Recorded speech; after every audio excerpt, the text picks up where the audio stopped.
Pak Zaki itu melihat ada yang semakin bergerak menuju ke arahnya. Pak Zaki pun langsung menyiapkan tombaknya.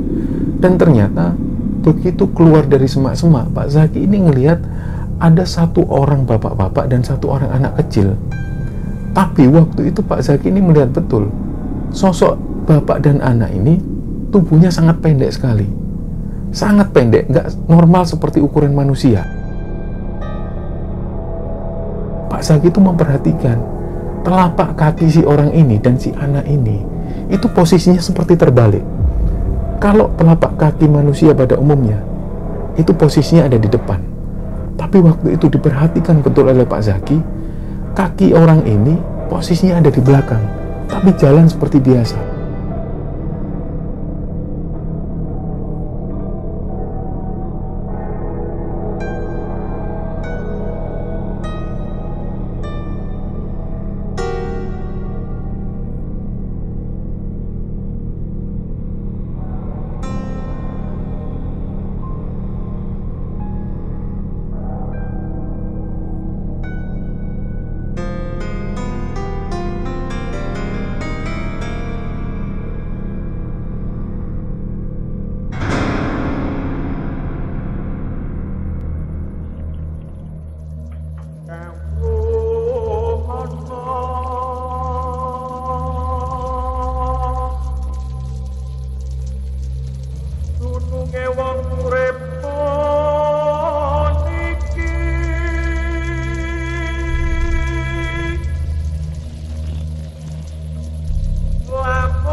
Bismillahirrahmanirrahim. Assalamualaikum warahmatullahi wabarakatuh.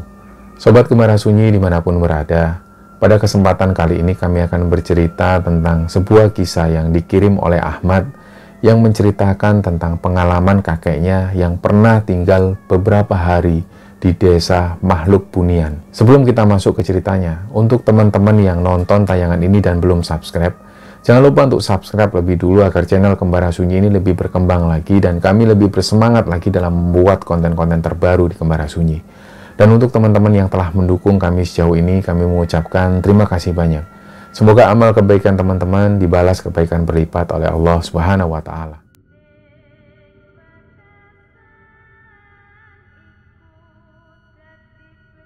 Ya, jadi teman-teman, untuk cerita kali ini pengirim ceritanya ini namanya Ahmad. Saat ini Ahmad tinggal di Jakarta bersama keluarganya dengan istri dan 2 orang anaknya. Si Ahmad ini cerita kejadian yang pernah dialami oleh kakeknya pada saat kakeknya ini tinggal di salah satu pedalaman di Riau. Jadi dulu si Ahmad ini sempat tinggal di Riau selama beberapa tahun. Sampai kemudian ketika SMA, Ahmad pindah bersama keluarganya ke Jakarta dan sampai hari ini. Nah dulu ketika sempat ketemu dengan kakeknya di sekitaran tahun 90-an itu, kakeknya ini sempat menceritakan tentang satu kejadian yang dialami sendiri oleh kakeknya Ahmad. Jadi kakeknya Ahmad ini namanya Muhammad Muzaki. Biasa dipanggil orang-orang dengan panggilan Pak Zaki. Di sekitaran tahun 70-an itu, Pak Zaki tinggal bersama istrinya dan 1 orang anaknya. Nah, 1 orang anak Pak Zaki inilah yang pada akhirnya menjadi ayah dari Ahmad. Pada saat itu, Pak Zaki tinggal bersama istrinya di satu desa di pedalaman Riau, di mana desa ini dekat sekali dengan hutan belantara. Dan pada saat itu memang belum ada listrik. Jadi warga sekitar memanfaatkan lampu minyak untuk penerangan. Dan kemana-mana setiap hari ketika malam, kalau mereka mau menuju ke sesuatu, mau menuju ke satu tempat, mereka menggunakan obor. Nah disitulah kehidupannya berlangsung. Dan Pak Zaki ini punya satu hobi, yang sebenarnya hobi ini diwarisi dari ayah dan kakeknya yang dulu. Hobi ini adalah berburu tanaman-tanaman di dalam hutan. Nah, umumnya yang dicari Pak Zaki di dalam hutan itu adalah tanaman-tanaman herbal yang kemudian diolah dan untuk mengobati masyarakat di sekitar sana. Dan itu sudah dilakukan turun-menurun oleh kakek dan ayahnya Pak Zaki. Nah, setiap hari Pak Zaki itu selalu mengembalakan kambing di hutan. Ada sekitar 5 ekor kambing Pak Zaki. Selain diantaranya kambing, Pak Zaki ini juga punya ayam yang diternakkan di sana. Dan beliau juga punya ladang yang dekat sekali dengan hutan. Jadi setiap hari beliau berangkat ke sana untuk mengembalakan kambing. Dan di sela-sela Pak Zaki ini mengembalakan kambing, selain menunggu kambing ini makan, Pak Zaki biasanya melakukan sesuatu. Beliau itu suka mengukir kayu-kayuan, diukir sampai membentuk sebuah patung. Kadang-kadang juga beliau membuat sendok dari kayu maupun tempat makan dari kayu itu sambil menunggu kambing-kambingnya ini makan. Siang hari ketika kambing-kambingnya sudah kenyang, Pak Zaki pun kembali ke rumah. Dan kadang-kadang kalau beliau ini nggak melakukan hal itu, beliau berangkat ke hutan. Beliau masuk hutan untuk cari tanaman-tanaman herbal itu, kemudian dibawa pulang dan diolah untuk obat-obatan. Nah, satu kali Pak Zaki ini berangkat. Beliau mengembalakan kambing masuk dalam hutan. Jadi kambing-kambing ini diikat di pohon dan Pak Zaki pun istirahat sambil ngukir-ngukir kayu. Nah, di sana ini masih banyak harimau. Dan mereka semua selalu waspada dengan hewan yang namanya harimau ini. Karena sudah nggak terhitung banyak sekali korban yang pernah dicakar maupun diterkam harimau. Jadi Pak Zaki dan warga sekitar itu pernah mendapat satu berita atau cerita dari orang-orang terdahulu bahwa ketika ada suara harimau dan suara harimau ini jauh, itu berarti harimau ini posisinya lagi dekat. Tapi begitu sebaliknya, kalau ada suara harimau itu suaranya dekat sekali, maka sebenarnya suara harimau itu jauh. Dan mereka sudah maklum dengan hal itu, mereka sudah tahu tentang hal itu. Jadi ketika Pak Zaki ada di hutan, entah itu untuk menjaga kambing-kambingnya, dan entah itu pada saat Pak Zaki mencari tanaman-tanaman herbal, beliau selalu waspada. Satu siang Pak Zaki ini nyari tanaman-tanaman herbal di dalam hutan, dan tiba-tiba Pak Zaki ini dengar ada suara harimau. Suaranya itu dekat sekali, seolah-olah hanya berjarak sekitar 10 meter dari Pak Zaki. Nah, karena Pak Zaki ingat kalau suara harimau ini dekat berarti dia jauh. Jadi Pak Zaki waktu itu tenang. Dia melanjutkan cari tanaman-tanaman herbal. Ternyata memang terbukti suara harimau itu kelihatannya dekat, tapi sebenarnya posisinya dia ini jauh sekali. Dan ketika selesai itu Pak Zaki pulang, beberapa tanaman-tanaman ini dikeringkan. Ada juga yang langsung ditumbuk dan disimpan di satu wadah-wadah toples kaca. Nah, karena Pak Zaki ini dikenal orang yang bisa meramu atau meracik obat-obatan dari tanaman herbal, banyak orang-orang yang di sana ini datang ke rumah Pak Zaki untuk meminta pertolongan. Nah, satu kali ada satu warga ini yang sakit. Beliau datang menghampiri Pak Zaki dan mengungkapkan sakitnya si bapaknya itu. Akhirnya dengan membawa obat-obatan yang sudah dikeringkan itu, Pak Zaki datang. Nah, dengan kemampuan Pak Zaki itu, akhirnya Pak Zaki ini dikenal banyak orang bahwa Pak Zaki bisa meracik tanaman-tanaman herbal. Nah, anehnya memang Pak Zaki ini nggak mau dibayar sepeser pun. Karena dari awal Pak Zaki selalu ingat pesan dari ayah dan juga kakeknya. Ketika menyembuhkan orang dengan cara ramuan-ramuan herbal itu, jangan mau terima sepeser pun uang dari mereka. Karena ini semua pertolongan dari Tuhan.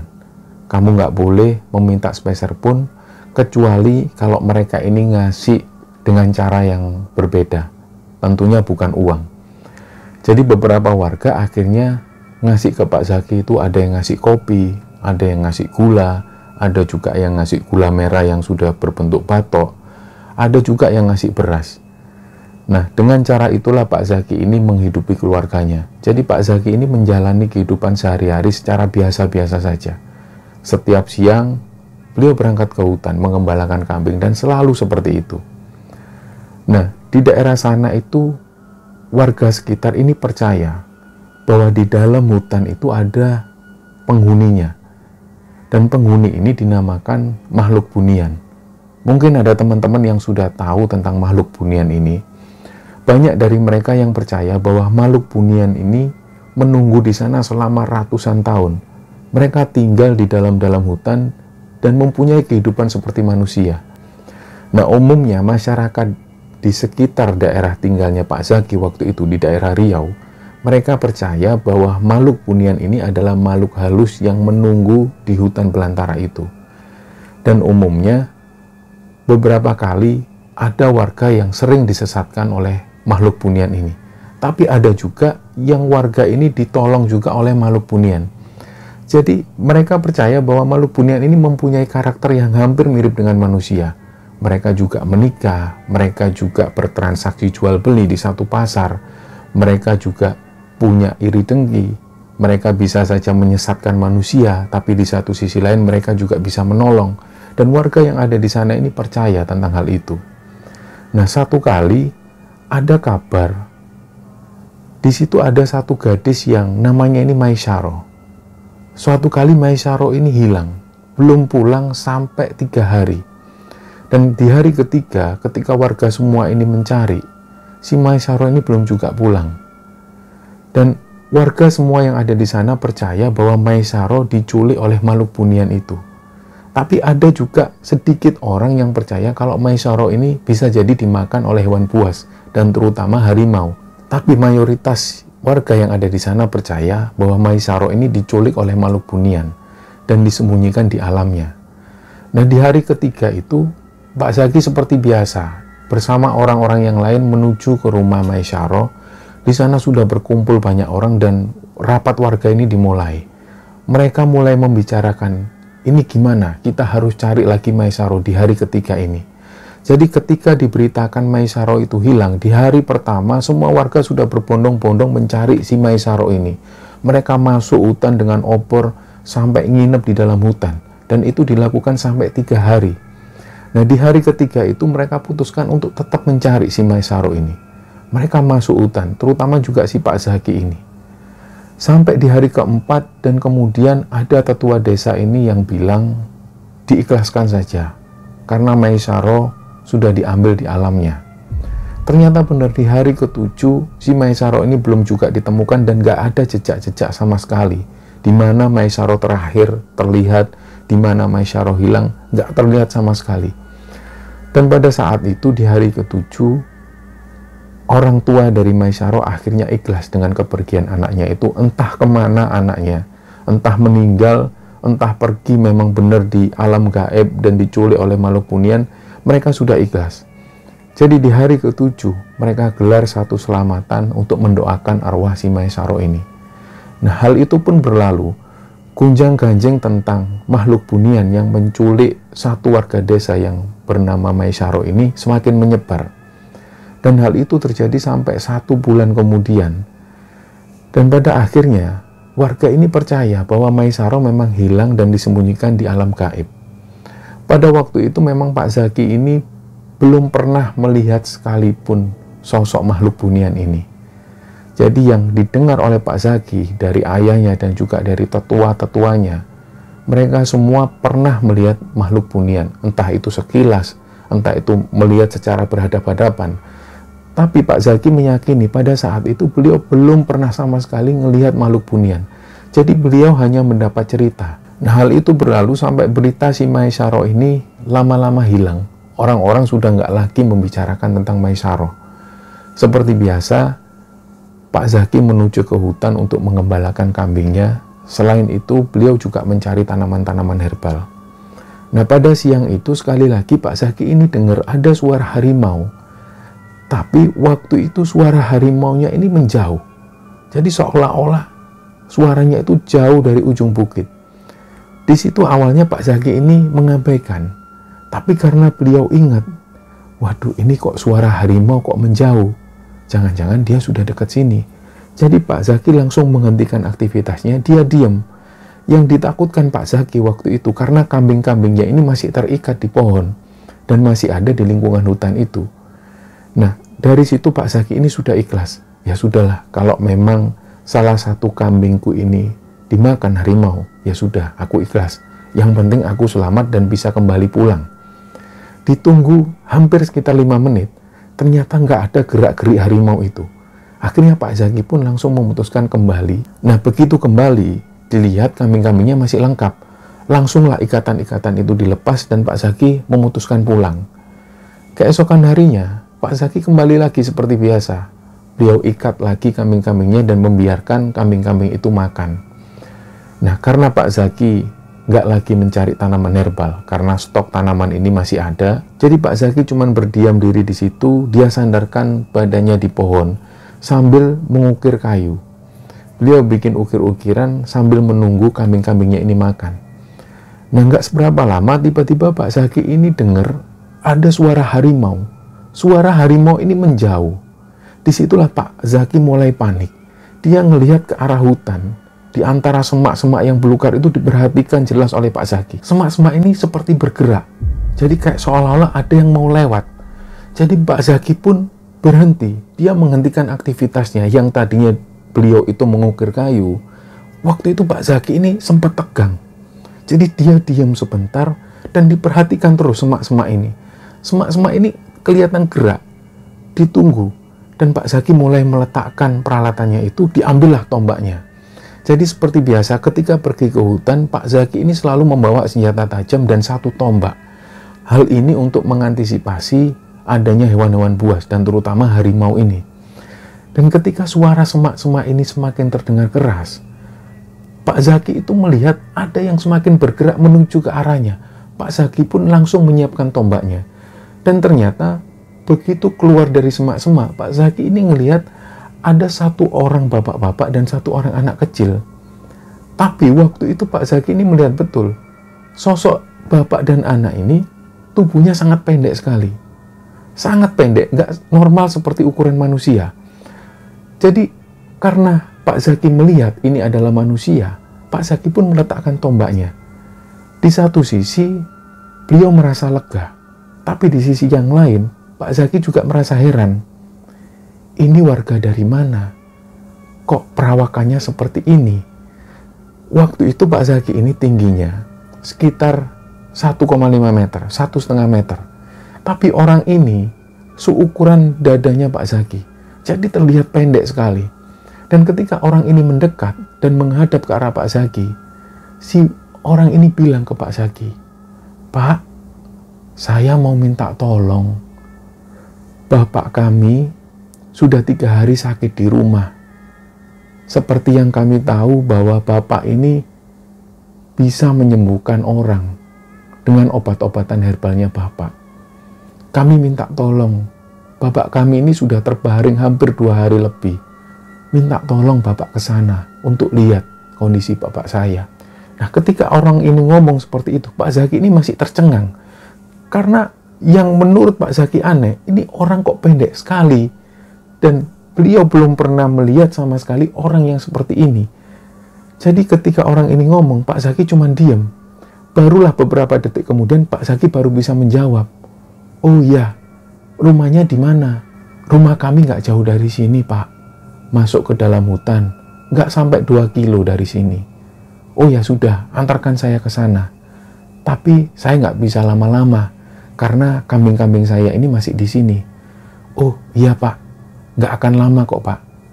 Akhirnya si orang ini bawa Pak Zaki masuk dalam hutan.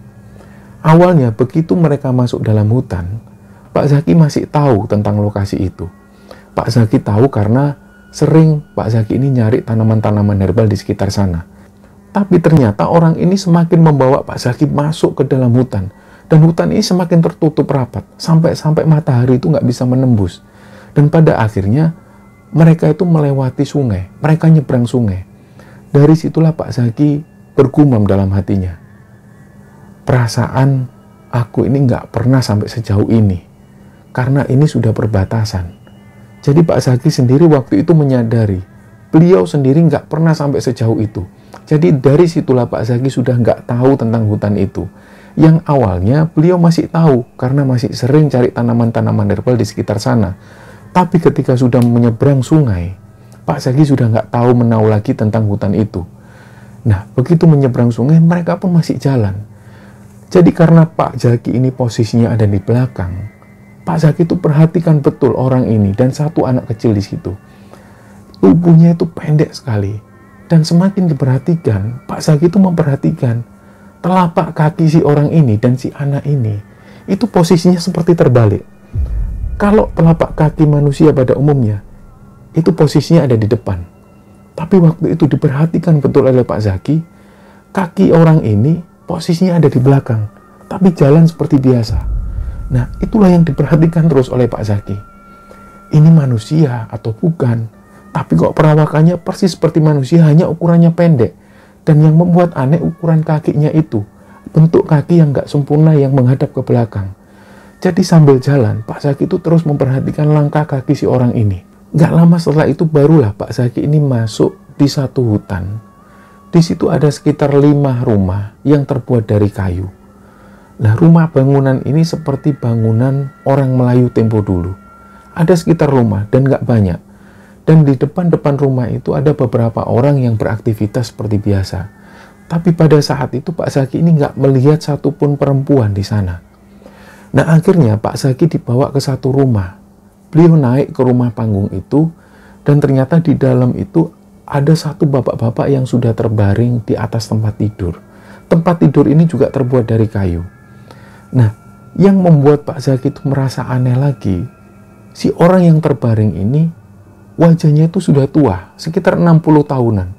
Tapi lagi-lagi yang menurut Pak Zaki aneh, ini orang keukurannya pendek. Begitu Pak Zaki menoleh ke arah sebelah kiri, ada satu perempuan yang kemungkinan itu adalah istri dari bapak-bapak ini. Si perempuan ini juga gitu, ukurannya pendek.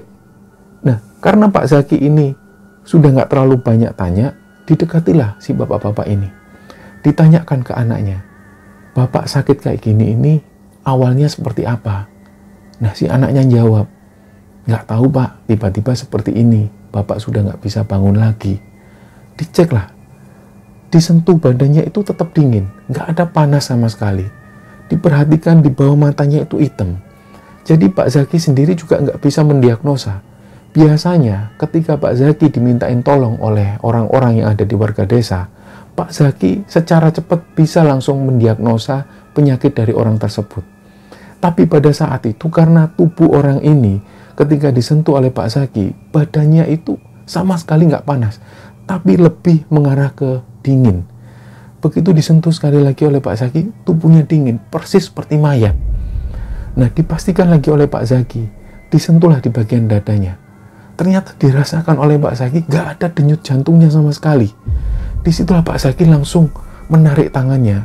Dilihat lagi wajah orang ini satu persatu. Di situ Pak Zaki tanya, "Ini Bapak kok sudah nggak ada denyut jantungnya?" Nah, di situ orang-orang ini saling melihat satu sama lain.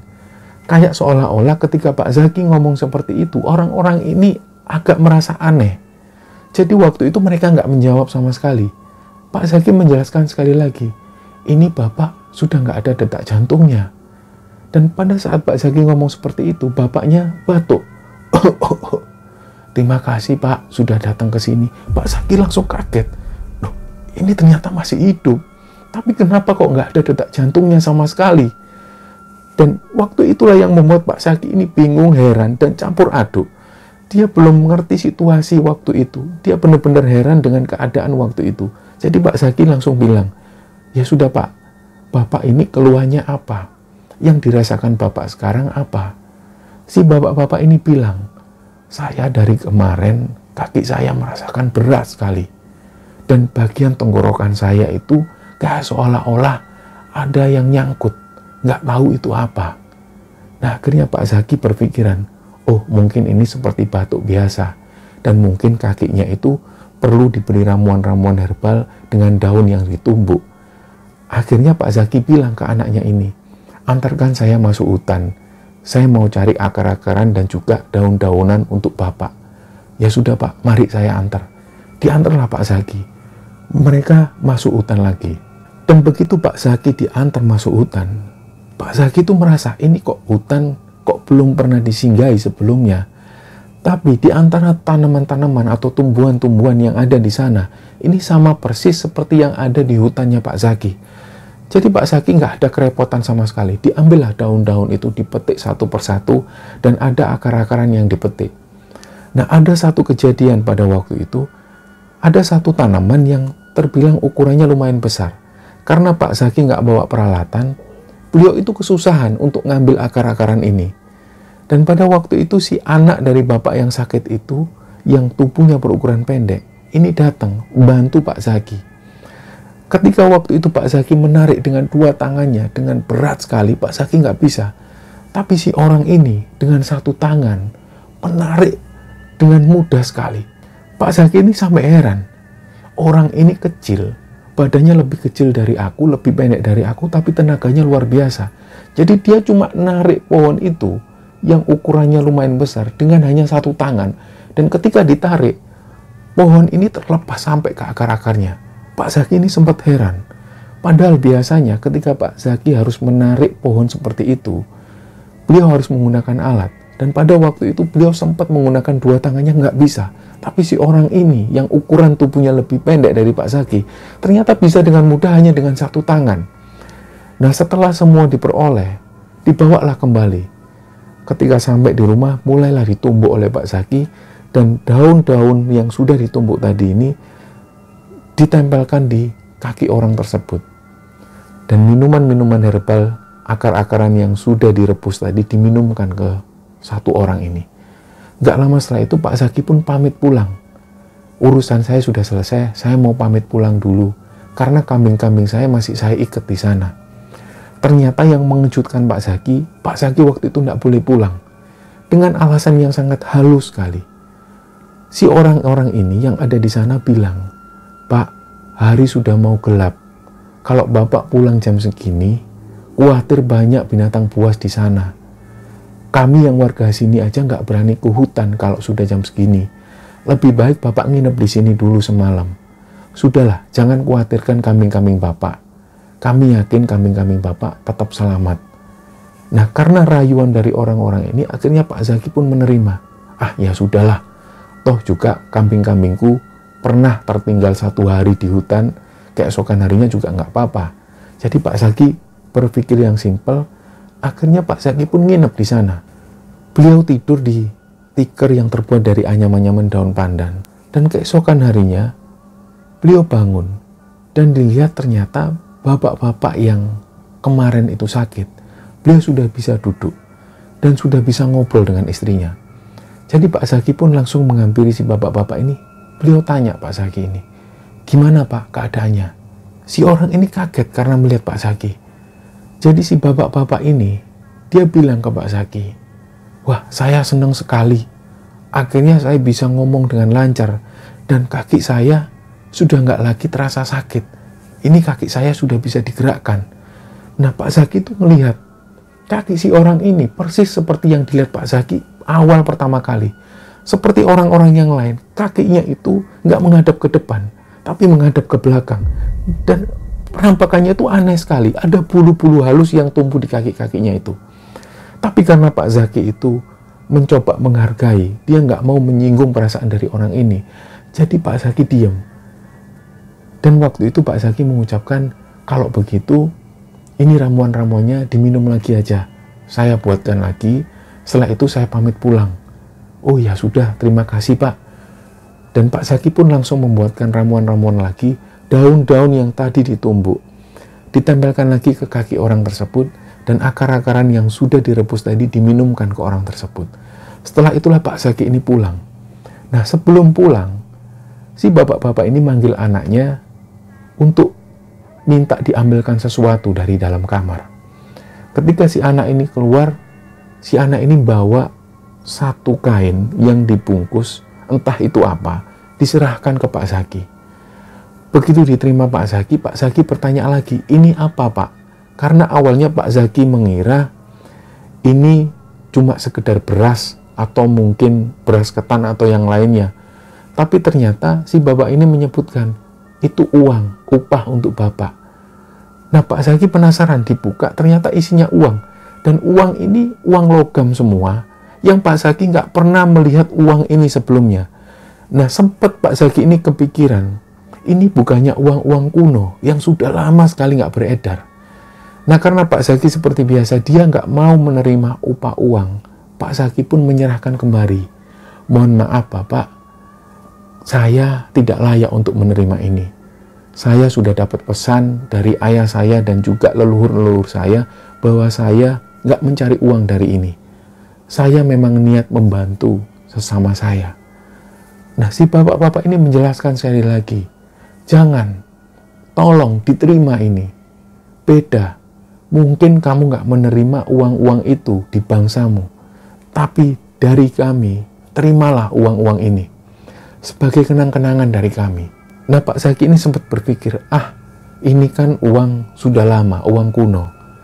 Ya sudahlah, mungkin ini sebagai cenderamata atau kenang-kenangan. Akhirnya karena paksaan dari si orang ini, diterimalah uang tersebut.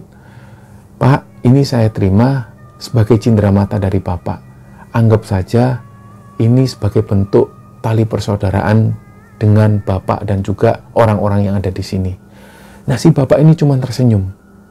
Baiklah kalau gitu, saya pamit dulu Pak. Ya sudah, sekali lagi kami mengucapkan terima kasih banyak atas kehadiran Bapak di tempat kami. Terakhir, si bapak-bapak ini mengucapkan semoga selamat sampai di rumah dan titip salam kami untuk keluarga yang ada di rumah. Baik Pak, akhirnya Pak Zaki pun pulang dengan membawa segenggam uang-uang kuno itu. Nah, dalam perjalanan Pak Zaki sempat ditanya lagi oleh anak si bapak ini yang pada waktu itu sempat menjemput Pak Zaki. Si orang ini tanya, Pak, apa perlu saya antar sampai di seberang sungai sana? Oh, kalau memang nggak keberatan, saya minta diantar sampai sana, karena saya nggak tahu jalannya. Baik Pak, saya antar ya. Diantarlah. Dan ketika mendekati sungai, Pak Zaki pun bilang ke si orang ini, ya sudah sampai sini saja. Kalau dari sini saya tahu jalannya. Ya sudah, hati-hati Pak kalau menyeberang. Menyeberanglah Pak Zaki. Dan begitu Pak Zaki ini menoleh, si orang yang mengantar Pak Zaki ini sudah nggak terlihat lagi. Nah, begitu sampai di daratan, Pak Zaki pun lanjut pulang. Beliau memasuki hutan. Dan ternyata semakin lama, Pak Zaki itu merasa perjalanan ini kok lama sekali. Hampir 1 jam, beliau cuma muter-muter di sekitar hutan. Padahal, Pak Zaki ini hanya perlu jalan sebentar, beliau akan sampai di wilayah-wilayah yang beliau kenal. Tapi pada saat itu, beliau cuma muter-muter sampai 1 jam. Karena Pak Zaki ini sudah mulai lelah, beliau pun diam sebentar. Beliau duduk-duduk di sana dan beliau lihat ada harimau yang lewat. Dan harimau itu seperti nggak memperhatikan Pak Zaki. Sebelum-sebelumnya, ketika Pak Zaki ini melihat harimau, beliau pasti mendengar aumannya lebih dulu. Tapi pada saat itu, beliau melihat harimau ini jalan. Jalan dengan santainya dan sama sekali nggak menoleh ke arah Pak Zaki. Jadi Pak Zaki cuma diam melihat sosok harimau itu. Nah, setelah harimau ini lewat, Pak Zaki pun melanjutkan jalan. Tapi sekali lagi Pak Zaki cuma muter-muter di wilayah itu. Dan Pak Zaki berpikir, pada waktu itu sudah mulai sore. Nah, sampai sore itu, Pak Zaki ini belum menemukan jalan yang dia kenal. Jadi beliau cuma muter-muter di wilayah itu. Akhirnya Pak Zaki pun memutuskan, dia kembali lagi ke arah seberang sungai. Dari situ Pak Zaki menyeberang lagi ke sungai dan jalan lagi. Gak lama setelah itu Pak Zaki menemukan lagi desa yang waktu itu pernah disinggahi Pak Zaki. Begitu sampai di sana, karena Pak Zaki sudah nggak bisa berpikir lagi, beliau pun jalan menuju rumah tersebut. Begitu sampai di sana, orang-orang yang ada di situ juga kaget. Loh, Bapak kok kembali lagi? Apa ada yang ketinggalan, Pak? Nah, ceritalah Pak Zaki bahwa beliau tersesat. Beliau cuma muter-muter di tengah hutan. Pada akhirnya Pak Zaki pun dipersilakan makan di situ. Nah, setelah makan, Pak Zaki dipersilakan tidur. Jadi untuk malam itu Pak Zaki tidur di tempat itu lagi. Nah, keesokan harinya, karena si bapak-bapak yang tadinya sakit sudah mulai sembuh, beliau sudah beraktivitas keluar rumah. Pak Zaki pun diajak jalan-jalan. Ketika beliau jalan-jalan melihat rumah-rumah itu, Pak Zaki ini jadi teringat masa lalu. Beliau benar-benar teringat dengan cerita dari kakek dan ayahnya dulu, bahwa dulu pernah ada makhluk bunian. Makhluk bunian ini kehidupannya sama seperti manusia pada umumnya. Dan mereka semua itu menempati rumah-rumah yang mirip sekali dengan orang-orang Melayu. Rumah-rumah mereka itu terbuat dari kayu, yang rumah ini dibentuk seperti rumah-rumah panggung. Disitulah Pak Zaki ini sempat berpikir, jangan-jangan ini memang orang-orang Bunian. Tapi kenapa kok orang-orang ini wajah-wajahnya seperti manusia pada umumnya? Dan bahkan komunikasi mereka, bahasa yang mereka gunakan itu seperti layaknya bahasa orang-orang Melayu. Jadi Pak Zaki ini sempat berpikir, apa iya ini yang dinamakan orang Bunian? Aku nggak percaya. Ini mungkin orang-orang dengan suku-suku yang baru yang belum pernah aku temui. Tapi memang mereka tinggal di pelosok-pelosok hutan. Dan mereka memang menutup diri dari orang-orang pada umumnya. Dari situlah Pak Zaki ini terus berpikir. Sambil beliau itu jalan, Pak Zaki diajak ke satu rumah. Di situ bapak-bapak ini bilang, di sini ada orang yang juga sakit. Sakitnya ini juga berhari-hari. Tapi beliau sendiri juga nggak pernah mau disembuhkan. Pada saat bapak itu menyembuhkan saya, anak saya sempat bilang ke bapak ini, saya ada orang yang bisa menyembuhkan. Tapi orang ini nggak mau. Karena beliau menganggap kamu itu bukan dari bangsa kami. Nah, Pak Zaki dijelaskan seperti itu. Pak Zaki akhirnya bilang, kalau boleh saya lihat, saya mau lihat orang yang sakit ini, Pak. Ayo, barangkali kalau sudah ada kamu, beliau mau kamu sembuhkan. Nah, Pak Zaki pun naik ke rumah orang tersebut, lihat orang ini terbaring, dan perawakannya seperti itu, orangnya pendek. Beliau cuma terbaring, dan nggak ngomong sama sekali. Begitu Pak Zaki datang, dan ditanya, Bapak keluhannya apa? Sakitnya apa? Beliau karena melihat Pak Zaki, pertama kali beliau melihat Pak Zaki, beliau itu kayak acuh. Disitulah Pak Zaki tanya sekali lagi, Bapak keluhannya apa? Mungkin saya bisa bantu carikan obat-obatan di hutan. Nah, dari situlah si Bapak ini bilang, di bagian sini saya, bagian atas perut saya itu sakit. Saya sampai nggak bisa gerak. Nah, akhirnya Pak Zaki pun ingat, ini persis seperti yang dialami tetangganya waktu itu. Jadi Pak Zaki tahu betul tanaman apa yang harus dicari. Pak Zaki pun izin ke orang tersebut dan ke bapak-bapak itu, beliau izin untuk pergi ke hutan sebentar. Dicarilah daun-daunan itu, nggak lama kemudian Pak Zaki kembali. Begitu kembali ditumbuklah daun-daunan itu dan diletakkan persis di atas bagian perut si orang yang sakit ini. Nah, selain itu Pak Zaki juga meminumkan ramuan-ramuan herbal ke orang yang sakit ini, dan kemudian ditunggu. Sambil nunggu mereka pun ngobrol. Sementara si orang sakit ini masih diam tertidur di sana. Nah, sambil ngobrol, Pak Zaki itu sekelebatan ngelihat dari arah dapur ada yang lewat. Dan menurut Pak Zaki, tampilan dari perempuan ini nggak seperti orang-orang pada umumnya. Nah, tampilan perempuan yang lewat sekelebatan di dapur itu tampilannya persis seperti manusia. Nggak seperti orang-orang yang ada di sana ukurannya pendek. Tapi ukuran perempuan tadi, ukurannya seperti manusia pada umumnya. Nah, begitu Pak Zaki noleh ke arah dapur, Pak Zaki pun tanya, Pak, tadi yang lewat di dapur itu siapa? Si bapak-bapak ini bilang, oh itu istrinya si bapak yang sakit ini. Gak lama kemudian perempuan ini keluar dari dapur dan bawa hidangan-hidangan untuk disuguhkan ke Pak Zaki dan juga ke bapak-bapak ini.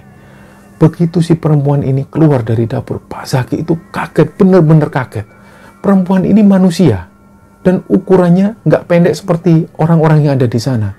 Semakin dekat Pak Zaki itu bisa melihat, ya Allah, ini kan Maisaroh. Kenapa Maisaroh ada di sini? Nah, perempuan ini adalah Maisaroh yang pernah hilang pada waktu itu. Dilihat persis oleh Pak Zaki. Dan ketika Maisaroh ini menyuguhkan hidangannya, Pak Zaki itu sempat terdiam beberapa lama dan tanya, Maisaroh, kok kamu di sini, nak? Pak Zaki ini sempat tanya ke Maisaroh, tapi Maisaroh itu memandang Pak Zaki dengan pandangan yang aneh, kayak seolah-olah nggak kenal. Mohon maaf Pak, Bapak siapa? Nah, Pak Zaki itu juga heran, loh, ini Pak Zaki, nak. Kamu dicari sama orang tuamu. Kamu sudah lama nggak pulang. Ternyata kamu di sini.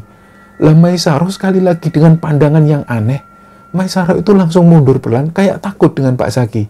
Jadi dari pandangan mata Maisaroh itu kelihatan takut sekali dengan Pak Zaki. Seolah-olah dia ini nggak kenal sama sekali dengan sosok Pak Zaki. Nah, ketika Pak Zaki belum selesai melihat sosok Maisaro ini masuk ke dalam dapur lagi, si bapak-bapak ini ngajak pulang.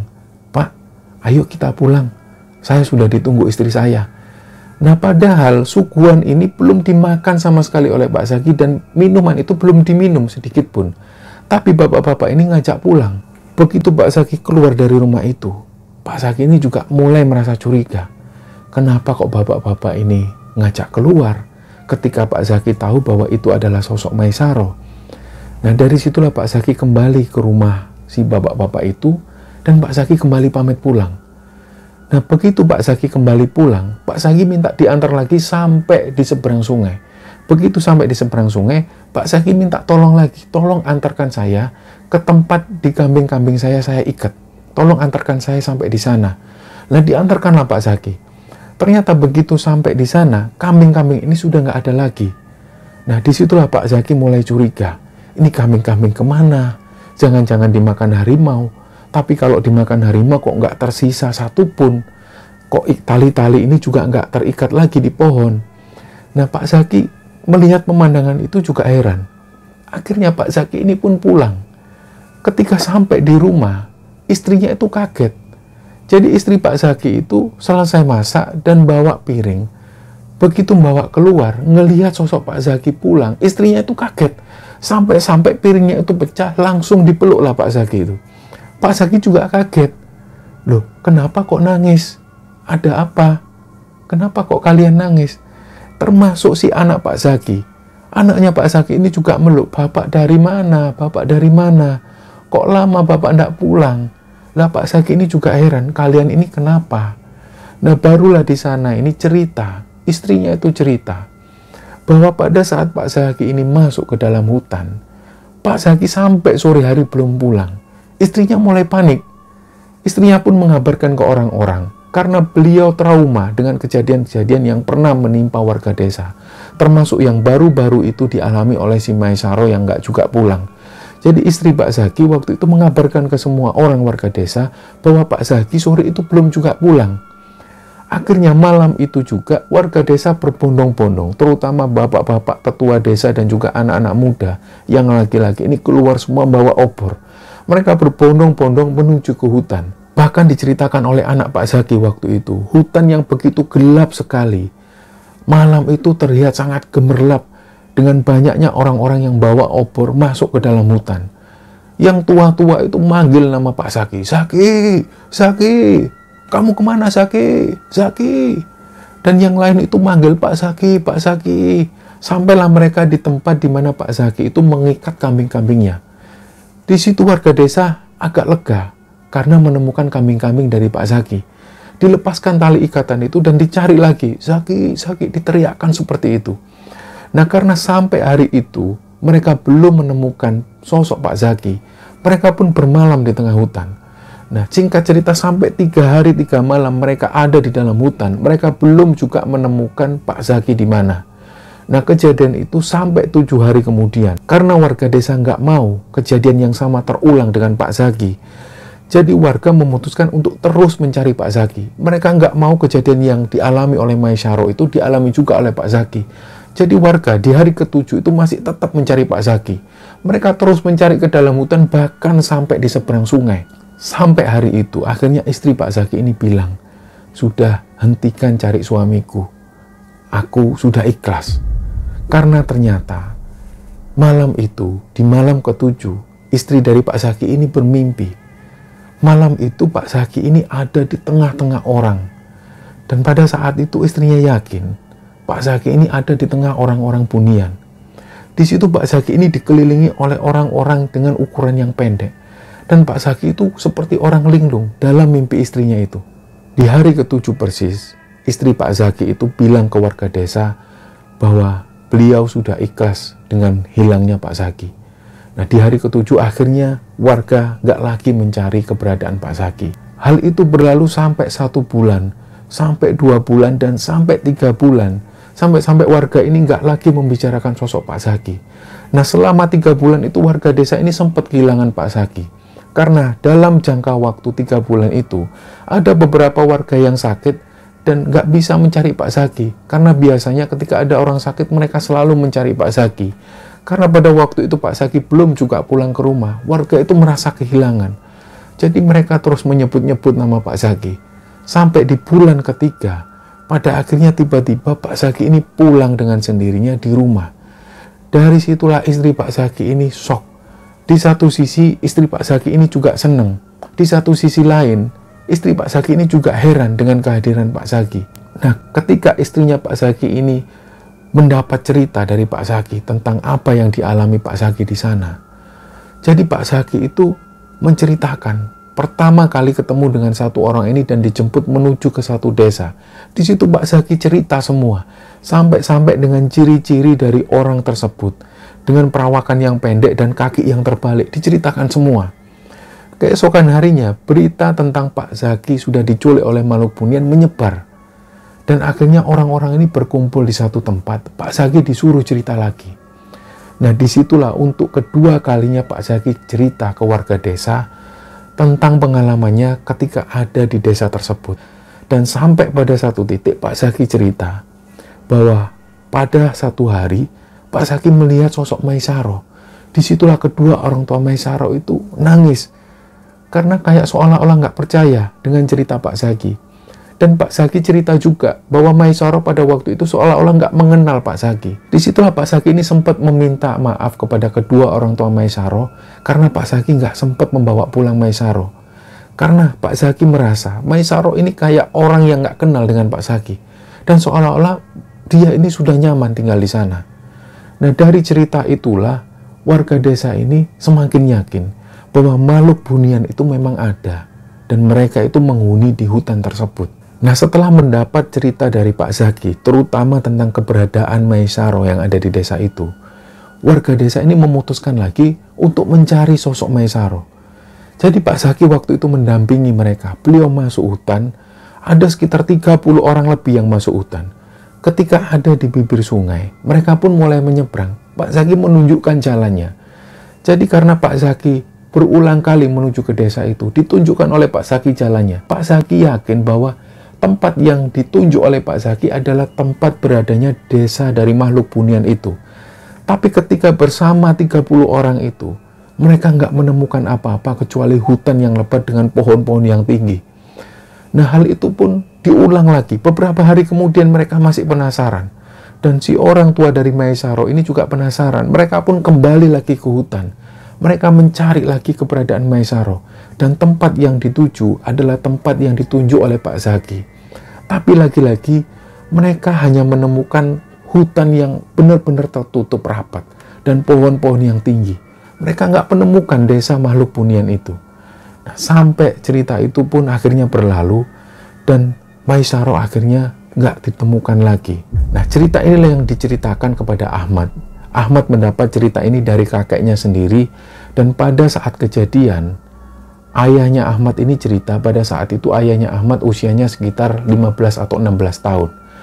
Jadi pada saat itu banyak saksi yang mengatakan tentang cerita ini. Kami mengucapkan terima kasih banyak kepada Ahmad yang telah membagikan cerita ini kepada Kembara Sunyi. Semoga kisah ini bisa diambil hikmah dan bisa diambil pelajaran oleh teman-teman semua. Mohon maaf kalau ada salah-salah kata. Wassalamualaikum warahmatullahi wabarakatuh.